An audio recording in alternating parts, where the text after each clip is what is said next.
हाल ही में हमें कनाडा के न्यू फाउंडलैंड के पास एक बहुत गंभीर और बहुत दुखद घटना देखने को मिली। इस घटना के दौरान समुद्र की गहराई में यात्रा करने वाले 5 पर्यटकों की जो पनडुब्बी थी, वो पनडुब्बी कहीं गुम हो गई है, कहीं खो गई है। तो ऐसे में ये जो पूरा विषय है बहुत ज़्यादा गंभीर हो जाता है, क्योंकि 5 लोगों की जो जान है वो दांव पर लगी हुई है। आज इस वीडियो में हम इसी पूरे विषय पर, इसी घटना पर विस्तार से बात करने की कोशिश करेंगे, क्योंकि इस घटना को टाइटैनिक 2.0 के तौर पर संबोधित किया जा रहा है। तो ये भी जानने की कोशिश करेंगे कि आखिर टाइटैनिक जो 1912 में डूबा था, उसका इस पूरी घटना से क्या संबंध है। मेरा नाम है अक्षय और आपका स्वागत है दृष्टि आईएएस की इस नई वीडियो में। चलिए वीडियो की शुरुआत करते हैं और सबसे पहले वीडियो की रूपरेखा को समझ लेते हैं। तो वीडियो में सबसे पहले हमने न्यूज यानी खबर की बात की। खबर को जानने के बाद हम टाइटैनिक 2.0 यानी कि ये जो घटना हुई है, इस घटना पर बात करेंगे और ये घटना कहाँ पर हुई है, इसको भी समझने की कोशिश करेंगे। इसके अलावा टाइटन के विषय में भी बात करेंगे।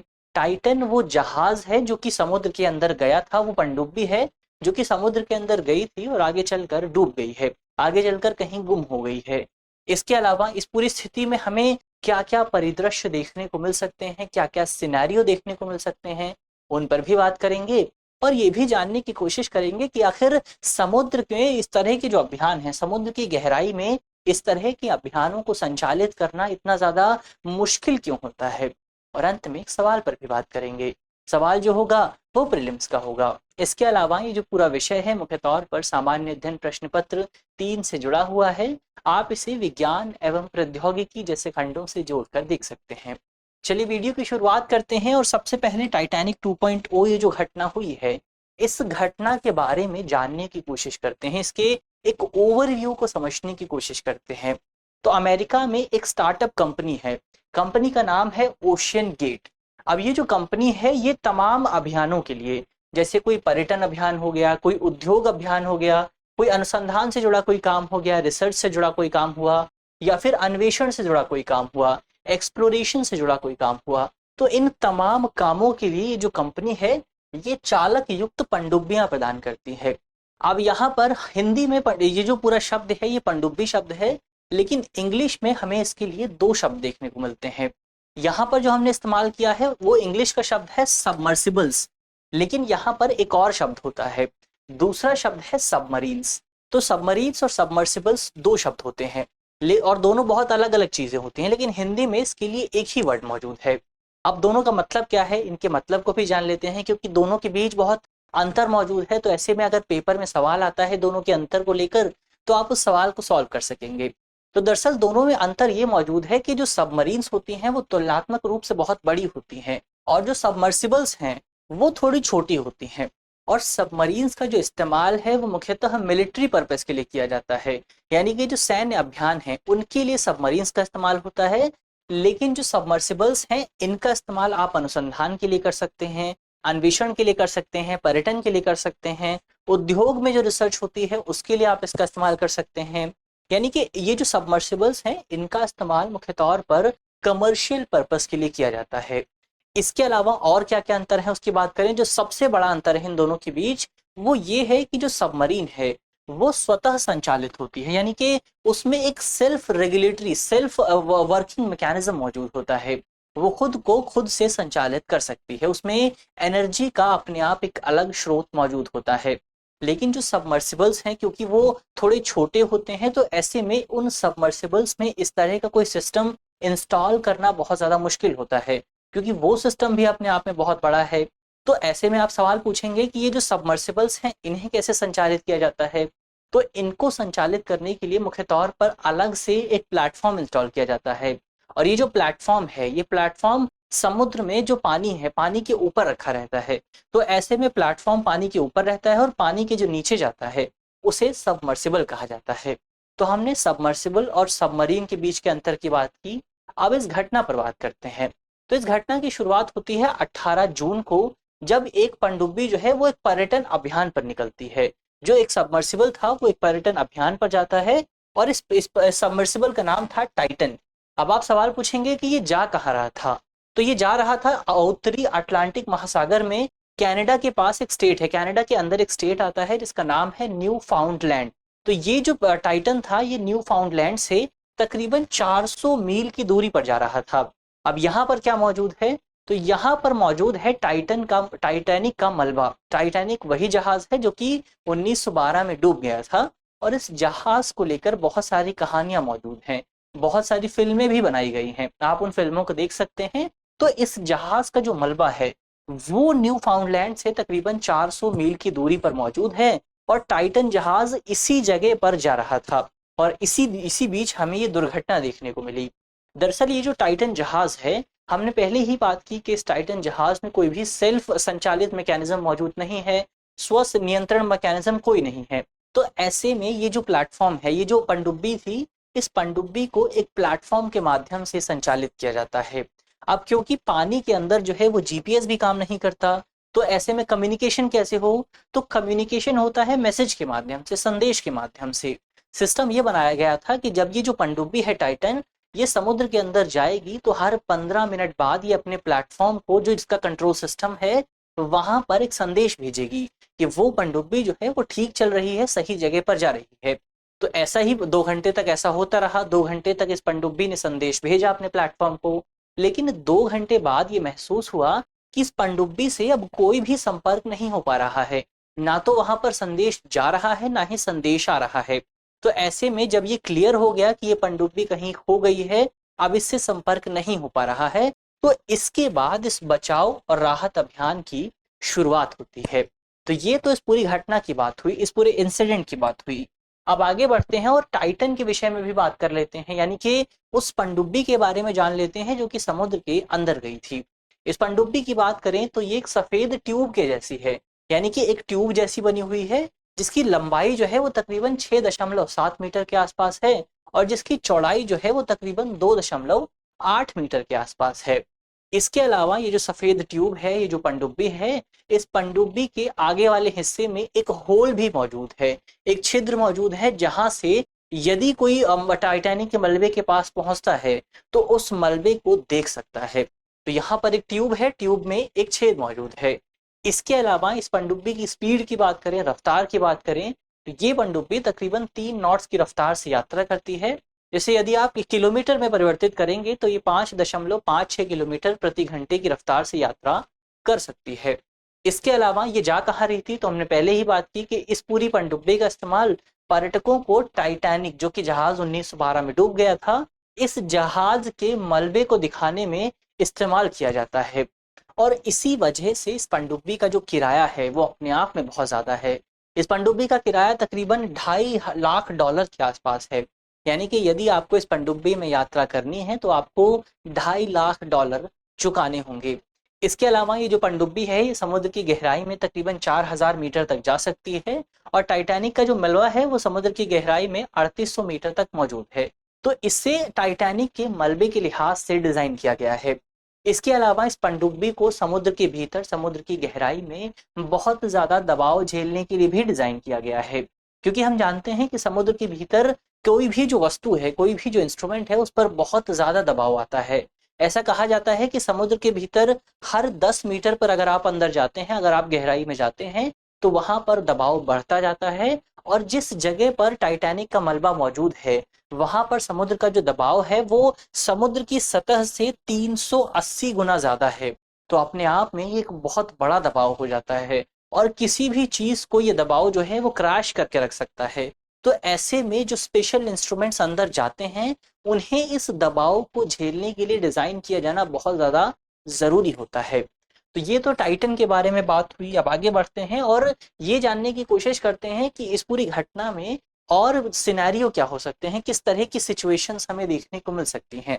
तो इस तरह की घटना में मुख्यतः 3 सिनेरियोज देखने को मिल सकते हैं। सबसे पहला सिनेरियो होगा सबसे बेहतर सिनेरियो, बेस्ट केस सिनेरियो की बात करें तो बेस्ट केस सिनेरियो यही है कि हो सकता है कि जो जहाज नीचे गया है, जो टाइटन नीचे गया है, उस टाइटन के पास अब पर्याप्त ऊर्जा मौजूद नहीं है, उसके पास पावर बैकअप नहीं है। तो ऐसे में जो कम्युनिकेशन सिस्टम है वो बंद हो गया है, उसके साथ संपर्क स्थापित नहीं हो रहा है। और जब उसका पावर सिस्टम बंद हो गया है, जब उसके पास पावर नहीं है, तो अपने आप वहां पर जो सुरक्षा तंत्र मौजूद है वो स्टार्ट हो गया होगा, वो अनेबल हो गया होगा, और इस सुरक्षा तंत्र के माध्यम से जो पनडुब्बी है वो अपने आप समुद्र की सतह पर पहुंच जाएगी और जल्द ही खोजकर्ताओं द्वारा उस पनडुब्बी को खोज लिया जाएगा और उसके उस पनडुब्बी में जो 5 लोग मौजूद हैं उन लोगों को बचा लिया जाएगा। तो ये तो सबसे बेस्ट सिनेरियो की बात हुई। अब इससे थोड़े खराब सिनेरियो की बात करते हैं, यानी कि लीस्ट बेस्ट सिनेरियो की बात करते हैं। तो लीस्ट बेस्ट सिनेरियो यही होगा कि पनडुब्बी जो है वो समुद्र के भीतर डूब गई है, समुद्र की सतह पर पहुंच गई है और हालांकि अभी भी पनडुब्बी जो है वो सुरक्षित है, यानी कि उसके अंदर जो लोग मौजूद हैं वो अभी भी जीवित हैं और जल्द ही उनकी खोज कर ली जाएगी। हालांकि इसमें बहुत सारे चैलेंज हैं, इस सिनेरियो में बहुत सारी चुनौतियां मौजूद हैं। जैसे सबसे पहली और सबसे बड़ी चुनौती यही है कि इस पनडुब्बी में, क्योंकि समुद्र के अंदर तो ऑक्सीजन होता नहीं है और इस पनडुब्बी में केवल 96 घंटों के लिए ऑक्सीजन मौजूद है, यानी कि 4-5 दिनों के लिए ऑक्सीजन है। और अगर 96 घंटों के भीतर नहीं ढूंढा जाता है तो इस पनडुब्बी में जो लोग मौजूद हैं उनके जीवन पर खतरा पैदा हो सकता है। ये तो पहला चैलेंज हुआ। दूसरा चैलेंज ये है कि समुद्र की सतह में केवल ये पनडुब्बी मौजूद नहीं है, समुद्र की सतह में बहुत सारी चीजें मौजूद हैं। तो ऐसे में इस अकेले इस पनडुब्बी को मैप करना जो तमाम खोजकर्ता हैं उनके लिए एक बड़ा चैलेंज हो सकता है। तो ये तो 2 चैलेंज हुए। लेकिन एक चैलेंज ऐसा है जो इन दोनों सिनेरियोज में लागू होता है और वो चैलेंज ये है कि इस पनडुब्बी को केवल बाहर से खोला जा सकता है, यानी कि इसे केवल बाहर से ओपन किया जा सकता है और अंदर से इसको नहीं खोला जा सकता। तो ऐसे में अगर ये पनडुब्बी अपने सुरक्षा तंत्र के माध्यम से ऊपर भी आ जाएगी तब भी इसमें जो लोग मौजूद हैं वो बाहर नहीं निकल पाएंगे और उनके पास केवल 96 घंटों का ऑक्सीजन मौजूद है। तो ऐसे में ये एक बड़ा चैलेंज हो सकता है। और अगर वो समुद्र की सतह में डूब गई है तब भी वहां उसमें जो लोग मौजूद हैं वो बाहर नहीं निकल सकते, क्योंकि वो अंदर से इस पनडुब्बी को नहीं खोल सकते हैं, इसको केवल बाहर से खोला जा सकता है। ये तो 2 सिनेरियोस की बात हुई। तीसरा सिनेरियो ये है कि इस पनडुब्बी पर बहुत ज्यादा दबाव आ गया था, पानी का बहुत ज्यादा दबाव था, तो ऐसे में पनडुब्बी का जो सिस्टम है वो फेल हो गया। पनडुब्बी के साथ किसी तरह की दुर्घटना हो गई है और इसमें जो तमाम लोग मौजूद थे वो अब जीवित नहीं रह गए हैं। तो ये तो 3 सिनेरियोस की बात की हमने।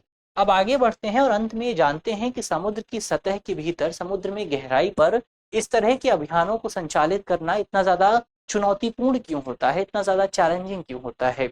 तो हम जानते हैं कि हमारी पृथ्वी पर जो तमाम हिस्से मौजूद हैं, जो तमाम क्षेत्र मौजूद हैं, उसमें से 70% जो हिस्सा है वो केवल महासागरों का है और ये जो तमाम महासागर हैं ये अपने आप में रहस्य का बहुत बड़ा विषय है। ऐसा कहा जाता है कि अपने महासागरों का जो गहराई वाला हिस्सा है उस हिस्से के केवल 10% चीज को ही हम जानते हैं, वो उसमें से केवल 10% जो हिस्सा है वो ज्ञात है और शेष जो 90% हिस्सा है उसके बारे में हम अभी तक जान नहीं पाए हैं। यानी हम कह सकते हैं कि हमारी पृथ्वी के बाहरी हिस्से में, हमारी पृथ्वी का जो आउटर स्पेस है उसके बारे में हम ज्यादा जानते हैं और हमारी पृथ्वी का जो आंतरिक हिस्सा है उसके बारे में हम कम जानते हैं। अब इसी पूरे हिस्से में, इसी पूरे रहस्य में एक बात ये भी निकल के आती है कि हमारे समुद्रों का जो सतह है, समुद्रों का जो फ्लोर है वो समतल नहीं है, वो फ्लैट नहीं है, बल्कि वहां पर भी पृथ्वी पे, भूमि पर जो तमाम विशेषताएं हैं, जो तमाम जियोग्राफिकल फीचर्स हैं, वैसी ही विशेषताएं हमें समुद्र के भीतर भी देखने को मिलती हैं। समुद्र के भीतर भी घाटी मौजूद है, वहां पर भी पठार मौजूद हैं, पहाड़ मौजूद हैं, वहां पर भी ज्वालामुखी मौजूद हैं। अब अगर ये तमाम जो चीजें हैं ये पृथ्वी की सतह पर होती तो इन्हें आसानी से मैप कर लिया जाता, आसानी से इनका मानचित्र बना दिया जाता। लेकिन क्योंकि ये जो तमाम चीजें पृथ्वी समुद्र की सतह में मौजूद हैं, तो ऐसे में समुद्र की सतह में होने की वजह से पृथ्वी पर मानचित्रण के लिए जो मैप, जो चीजें इस्तेमाल की जाती हैं, जो उपकरण इस्तेमाल किए जाते हैं, वो समुद्र के भीतर काम नहीं करते हैं। जैसे समुद्र के भीतर प्रकाश नहीं जा सकता, यानी कि हम लाइट के माध्यम से समुद्र के भीतर नहीं देख सकते हैं बहुत अंदर तक। इसके अलावा समुद्र के भीतर रेडिएशंस नहीं जा सकती हैं, तो वो भी एक तरीका नहीं है पता लगाने का। समुद्र के भीतर विद्युत चुंबकत्व भी काम नहीं करता है, तो ऐसे में इसको भी एक तरीके के तौर पर इस्तेमाल नहीं किया जा सकता। वहां पर जीपीएस भी काम नहीं करता है, जो जो ग्लोबल पोजिशनिंग सिस्टम है वो भी वहां पर काम नहीं करता है। तो ऐसे में समुद्र को मापना बहुत ज्यादा मुश्किल है, उसका जो मानचित्रण है, जो मैपिंग है, वो बहुत ज्यादा मुश्किल है। तो ऐसे में सवाल उठता है कि आखिर जो समुद्र है उसको मैप किस तरह से किया जाता है। तो समुद्र को मैप किया जाता है ध्वनि की तरंगों के माध्यम से, जो साउंड वेव्स होती हैं उनके माध्यम से समुद्र को मैप किया जाता है। ये जो टेक्निक है उसे सोनार की टेक्निक कहते हैं। तो सोनार के माध्यम से समुद्र को मैप करने की कोशिश की जाती है, लेकिन अभी तक बहुत बड़े लेवल पर ये काम नहीं किया गया है, बहुत छोटे लेवल पर किया गया है। तो ऐसे में हम समुद्र की सतह के बारे में बहुत ज़्यादा चीज़ें नहीं जानते हैं, और इसी अज्ञानता की वजह से समुद्र के अंदर जो तमाम अभियान होते हैं, वो अभियान इतने ज़्यादा गंभीर माने जाते हैं, इतने ज़्यादा चुनौतीपूर्ण माने जाते हैं। और इन अभियानों को संचालित करने के लिए बहुत ज़्यादा पैसों की भी ज़रूरत पड़ती है। क्यों? क्योंकि समुद्र के भीतर जाने के लिए हमें कुछ ऐसे उपकरण डिज़ाइन करने होंगे, ऐसे उपकरण बनाने होंगे जो कि समुद्र में पानी का जो दबाव है, उस दबाव को झेल सकें। क्योंकि समुद्र के भीतर हमने पहले ही बात की कि दबाव लगातार बढ़ता जाता है। तो ऐसे में अगर आप 4000 मीटर तक नीचे जाएँगे, 5000 तक जाएँगे, 6000 तक जाएँगे, तो ये अपने आप में बहुत ज़्यादा दबाव हो जाता है। तो ऐसे में इस दबाव को झेलने के लिए हमें अलग से टेक्नीक की ज़रूरत पड़ती है, अलग तरह के मेटल की ज़रूरत पड़ती है, और इसके लिए बहुत सारे पैसे खर्च करने पड़ते हैं। और इसी वजह से समुद्र के भीतर किसी भी अभियान को संचालित करना बहुत ज़्यादा मुश्किल होता है। तो ये तो इस पूरे विषय की बात हुई। अब अंत में एक सवाल की भी बात कर लेते हैं। सवाल जो है वो प्रीलिम्स का है, और आप कमेंट बॉक्स में सवाल का जवाब दे सकते हैं। आज का हमारा सवाल है कि समुद्र के सतह के मानचित्रण के लिए निम्नलिखित में से किसका इस्तेमाल किया जाता है। हमारे ऑप्शन है, ऑप्शन ए प्रकाश, ऑप्शन बी ध्वनि, ऑप्शन सी विकिरण यानी कि रेडिएशन, या ऑप्शन डी इनमें से कोई नहीं।